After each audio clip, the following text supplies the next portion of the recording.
안녕하세요, 로컬라이저 박병규입니다. 오늘은 병원에서 마케팅으로 한 번쯤 고민해보는 주제, 직원을 활용한 마케팅에 대해서 이야기해 보겠습니다.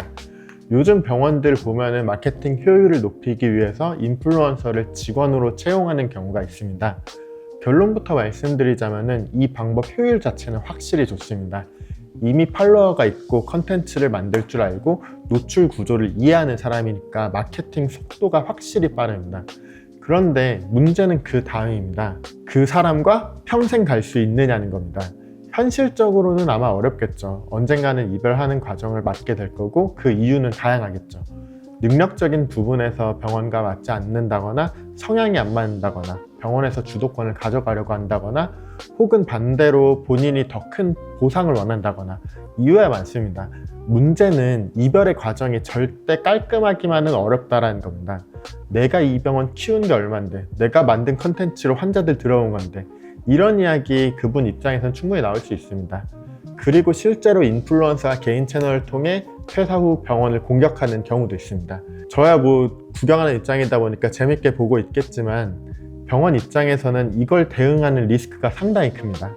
병원은 지켜야 될 게 많습니다. 의료법이라든지 평판, 환자 정보, 병원의 브랜드, 이거를 갖고 있는 입장에서는 싸우기가 쉽지가 않습니다. 근로계약서에 비밀 유지 조항을 넣어도 막상 이렇게 공격들이 시작되면 실효성은 되게 애매한 경우들이 많습니다. 그래서 저는 이 방법을 추천드릴 때 항상 한 번 더 생각해 보라고 말씀을 드립니다. 그렇다면 대체할 수 있는 대안은 뭐냐?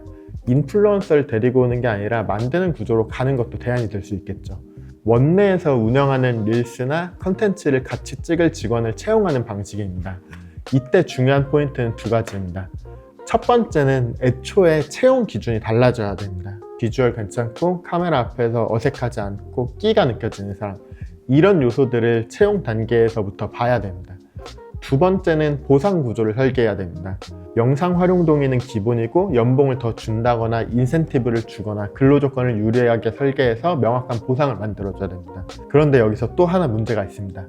솔직하게 말씀드리면은 인플루언서급 재능이 있는 사람들은 조직 적응에 어려운 경우들이 많습니다. 제가 인플루언서들과 협업을 해본 경험상 좀 대가리들이 깨져 있는 경우들이 꽤 있더라고요. 표현이 좀 직설적일 수도 있는데 대체로 자기색이 강하고 통제받는 걸 싫어합니다. 병원에서 원하는 공통적인 부분은 안정적이고 무던한 직원들이 베스트인데 컨텐츠에 재능이 있는 사람들은 그 두 가지를 동시에 갖추기가 어렵습니다. 그래서 현실적인 방법 중 하나는 아예 외부 연기자나 모델을 섭외해서 컨텐츠만 분리해서 운영하는 것입니다. 이게 오히려 조직의 리스크를 줄이는 방법이 될 수도 있겠죠. 서로 감정 상할 일도 없고요. 일하다 보면 감정 상하잖아요. 그리고 가장 중요한 부분을 말씀드리는데 컨텐츠 마케팅은 채용 전에 설계가 끝나 있어야 됩니다. 우리가 어떤 컨텐츠를 할지, 어떤 톤으로 갈 건지, 누가 어떤 역할을 부여할 건지, 이게 정리된 상태에서 그에 맞는 사람을 채용해야 됩니다. 반대로 직원을 채용을 해놓고 릴스를 찍어주세요. 이렇게 하면 어떻게 되냐? 퇴사율 치솟습니다. 이건 제가 경험적으로 말씀드릴 수 있는 게, 저도 회사 다닐 때 애사심이 되게 높은 편인데 영상을 찍자고 하면은 저는 찍지 않았습니다.